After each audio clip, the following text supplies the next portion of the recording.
Jésus chassait un démon qui était muet. Lorsque le démon fut sorti, le muet parla, et les foules furent étonnées.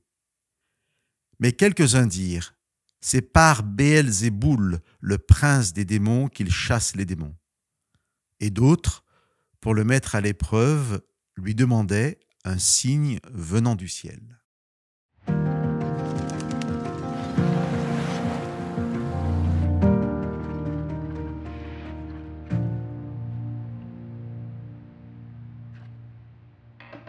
L'expression « un signe venant du ciel » veut dire un signe venant de Dieu.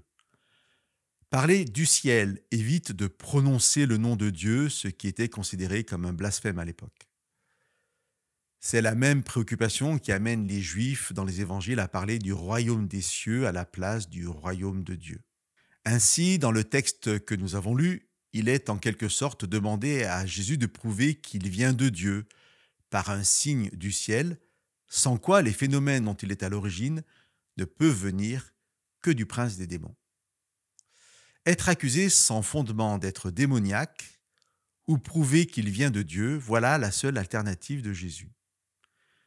D'une certaine manière, j'ai l'impression qu'aujourd'hui encore, quoique bien différemment, c'est quand même un discours identique que beaucoup de gens tiennent quand ils parlent de l'œuvre de Jésus. Face aux bénédictions de Dieu, soit le hasard ou la chance seront appelés à la rescousse, soit il sera demandé une preuve que cela vient de Dieu. Bien sûr, peu de personnes mettront encore des démons dans l'équation, mais peu importe. Soit on apporte une autre explication au phénomène miraculeux, soit on réclame une preuve que la personne seule peut définir et qui seulement la convaincra. De la réponse de Jésus à ses détracteurs, je vous lirai le verset 20. Si c'est par le doigt de Dieu, c'est-à-dire l'Esprit de Dieu, que moi je chasse les démons, c'est donc que le règne de Dieu est parvenu jusqu'à vous.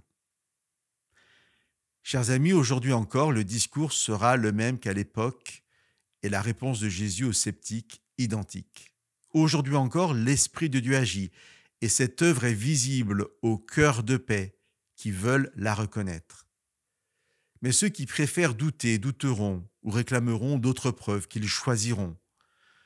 Si les cœurs ne sont pas sincères et disposés à accueillir Dieu, aucune preuve, même pas la venue même de Dieu devant eux, ne les convaincrait de marcher avec lui.